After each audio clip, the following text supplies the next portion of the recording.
Un souffle glacé parcourt l'Europe tandis que des drones russes s'aventurent dans l'espace aérien polonais et que, paradoxalement, une réunion à Paris débat de l'après-guerre pour le voisin occidental de la Russie. C'est un tableau de tension et de division profonde avec des leaders européens tiraillés entre soutien et prudence, des jeux de pouvoir interne qui menacent l'unité et un mystère glaçant en Allemagne. Les fondations de la sécurité et de la démocratie tremblent. Question pour vous, de quelle ville ou pays nous regardez-vous en ce moment? Votre perspective est essentielle. À Paris, plus de 30 nations se sont réunies pour discuter de l'avenir sécuritaire du pays en guerre. Des propositions concrètes ont été mises sur la table: déploiement de forces de stabilisation, garantie de sécurité post-cessez-le-feu et un soutien logistique accru. La France et le Royaume-Uni se sont montrés ouverts à l'envoi de troupes, un signe d'engagement direct. L'Italie a exprimé son opposition ferme tandis que l'Allemagne, fidèle à sa ligne, est restée dans l'hésitation. Chacun pèse ses mots, ses risques. Le Premier ministre polonais Donald Tusk, depuis Varsovie, a coupé court à toute spéculation. Il a déclaré sans équivoque que la Pologne n'enverrait pas de soldats dans ce pays d'Europe de l'Est, ni maintenant, ni après le conflit.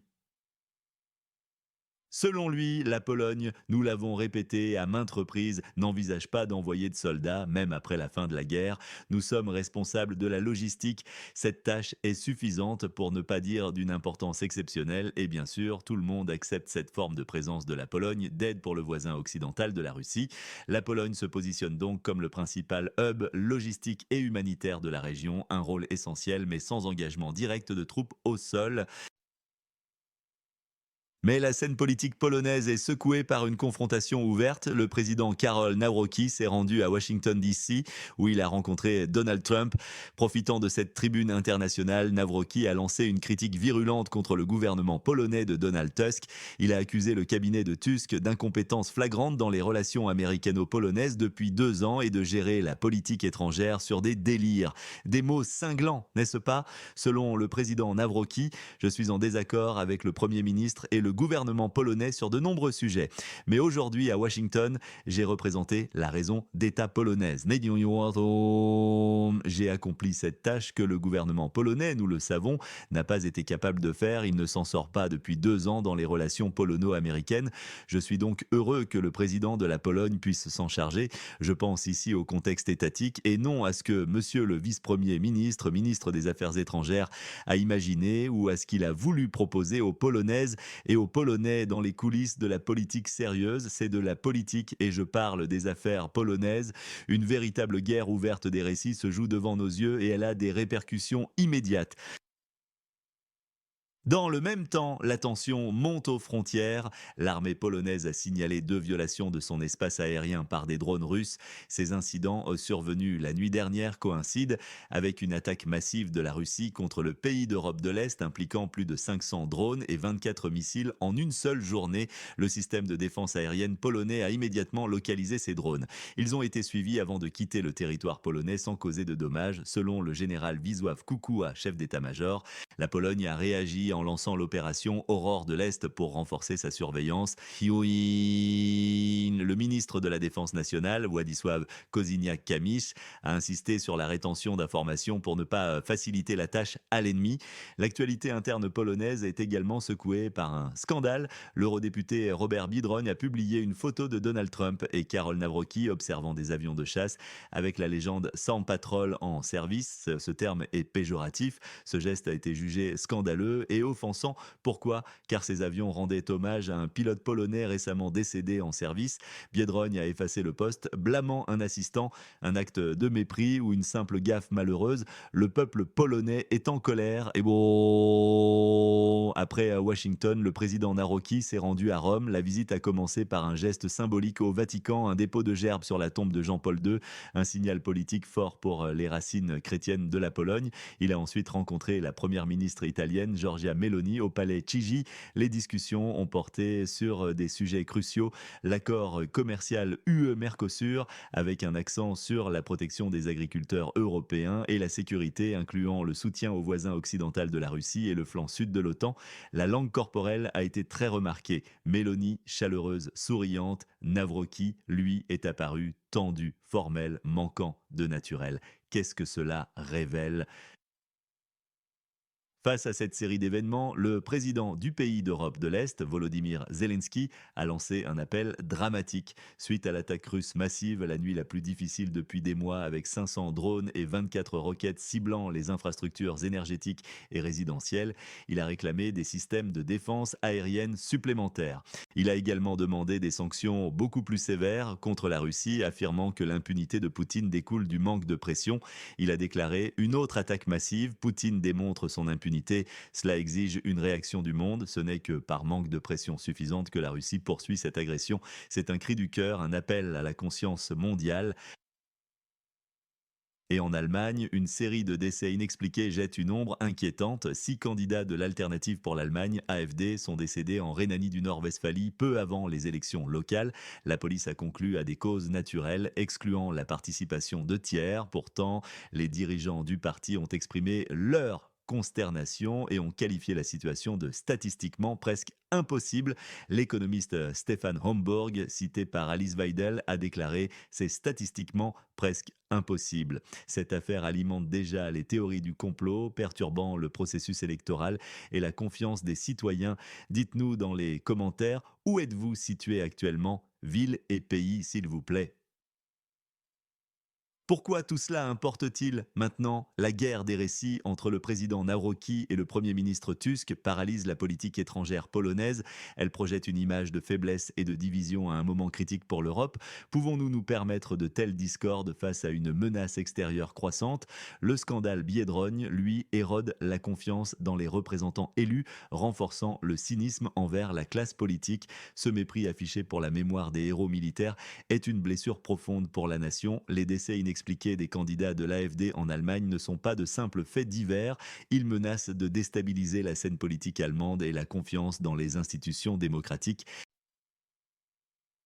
Imaginez si une telle série de morts subites frappait l'opposition dans votre propre pays. Cela provoquerait un choc, non? Sur le plan militaire, les incursions des drones russes sont bien plus qu'une simple provocation. Elles constituent un test dangereux de la réponse de l'OTAN. Toute faiblesse perçue pourrait encourager une escalade future. La non-participation directe de la Pologne aux forces de stabilisation affaiblit son influence stratégique directe, la reléguant à un rôle de second plan. Sur le front économique, les sanctions contre la Russie, si elles sont trop molles, seront inefficaces, permettant à Moscou de reconstituer ses forces. Mais si elles sont trop dures, elles pourraient avoir des répercussions économiques sévères pour l'Europe, notamment l'Allemagne et l'Italie. Sont déjà fragiles. La guerre est une équation à multiples inconnus. La polarisation interne en Pologne et ses scandales fracturent la société. La fatigue de la guerre en Europe pourrait mener à une indifférence dangereuse face aux souffrances du pays d'Europe de l'Est.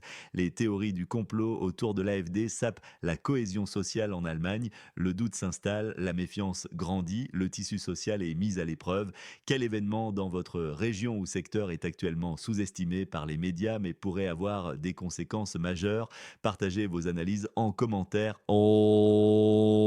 Officiellement, les décès des candidats de l'AfD sont classés comme cause naturelle par la police allemande, excluant l'intervention d'un tiers. Mais des voix s'élèvent, notamment celle de Stefan Homburg et d'Alice Weidel, coprésidente de l'AfD, pour dénoncer une situation statistiquement presque impossible. Est-ce un nettoyage politique silencieux pour affaiblir un parti qui monte et menace l'establishment allemand? Une main invisible élimine-t-elle les voix dissidentes juste avant les élections? L'idée d'un complot politique est difficile à écarter pour de nombreux observateurs, créant une onde de choc et un sentiment d'incertitude dans l'électorat. Le chaos logistique engendré par la réimpression des bulletins de vote ne fait qu'alimenter la méfiance, suggérant une perte de confiance dans le processus électoral lui-même. Concernant les drones russes, la version officielle est qu'ils ont été suivis et n'ont causé aucun dommage. Mais est-ce un signe que la Pologne est mal préparée face à une telle intrusion?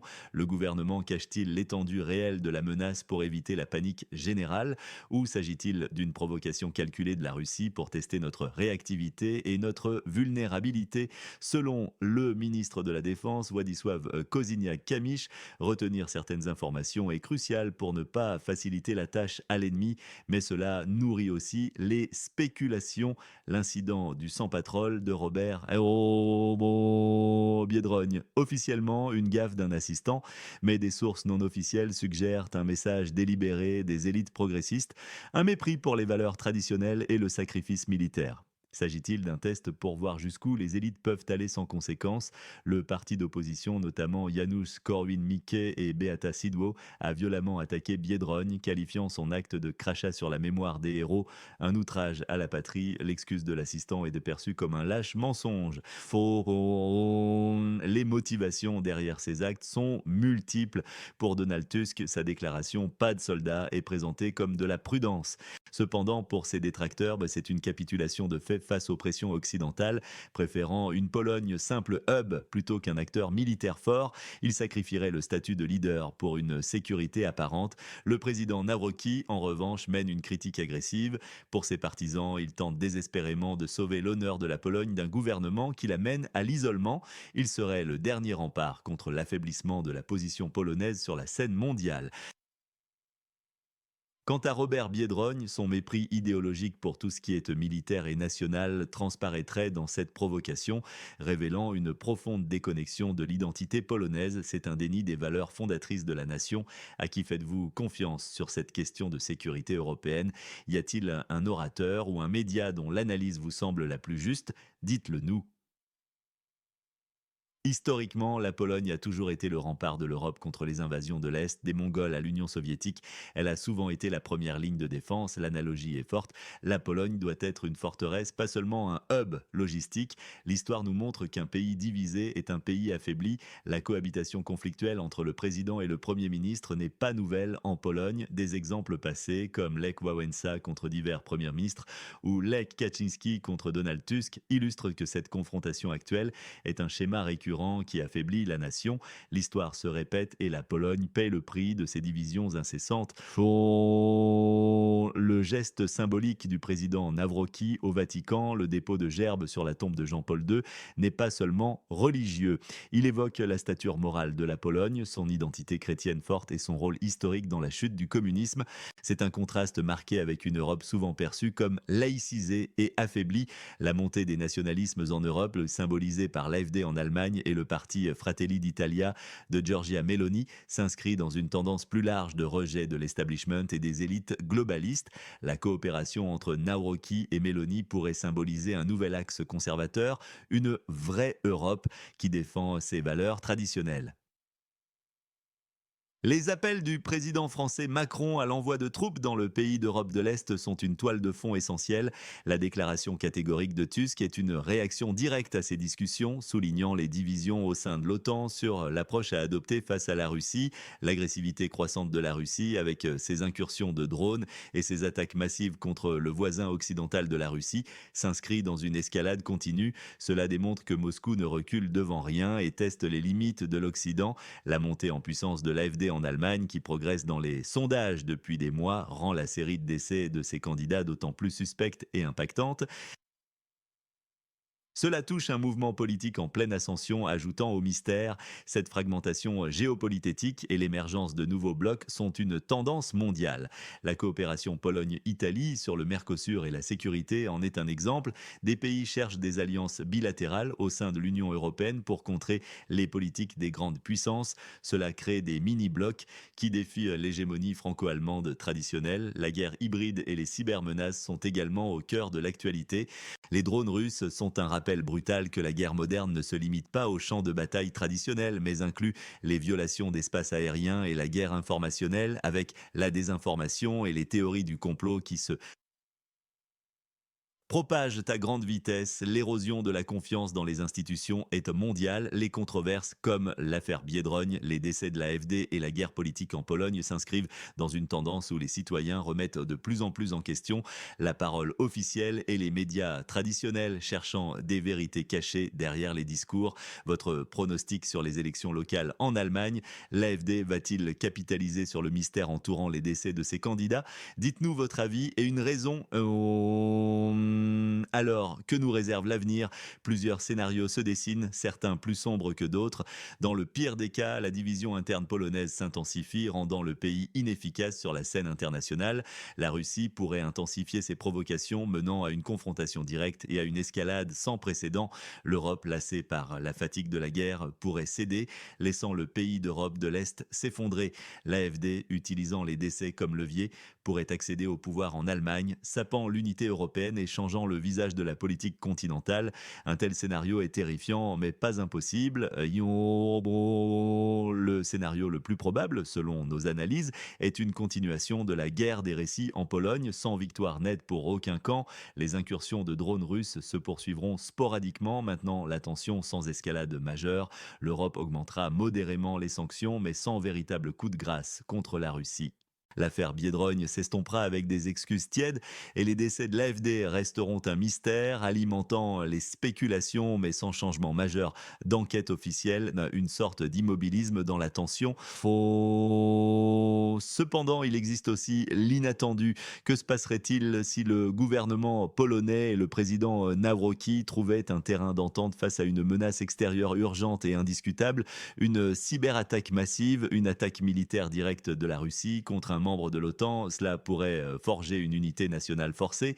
La Pologne, l'Italie et les pays baltes pourraient de former un bloc informel au sein de l'Union européenne, défiant les grandes puissances traditionnelles sur des questions clés et redéfinissant les alliances continentales.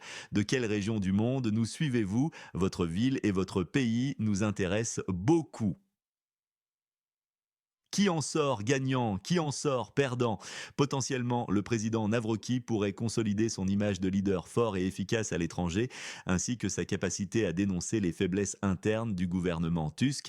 L'AfD, bien que touchée par la tragédie des décès, pourrait générer une vague de sympathie et un sentiment de persécution, mobilisant son électorat face à un système qu'ils accusent de vouloir les faire taire. La Russie pourrait se sentir encouragée si la division occidentale s'intensifie et que le soutien aux voisin occidental de la Russie diminue, lui permettant de poursuivre son agression à moindre coût. À l'inverse, le gouvernement de Donald Tusk et Radosław Sikorski verrait sa crédibilité sapée par les attaques de Nawrocki et la perception d'un manque de courage face à l'envoi de troupes ou d'efficacité dans les relations américaines. Robert Bidrogne, lui, verrait son image publique gravement ternie, montrant un manque de respect et de sensibilité et le discréditant comme une figure sérieuse de la politique.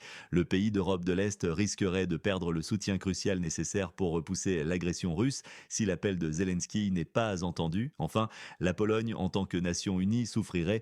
Les divisions profondes entre la présidence et le gouvernement affaibliraient l'image et l'influence du pays sur la scène internationale.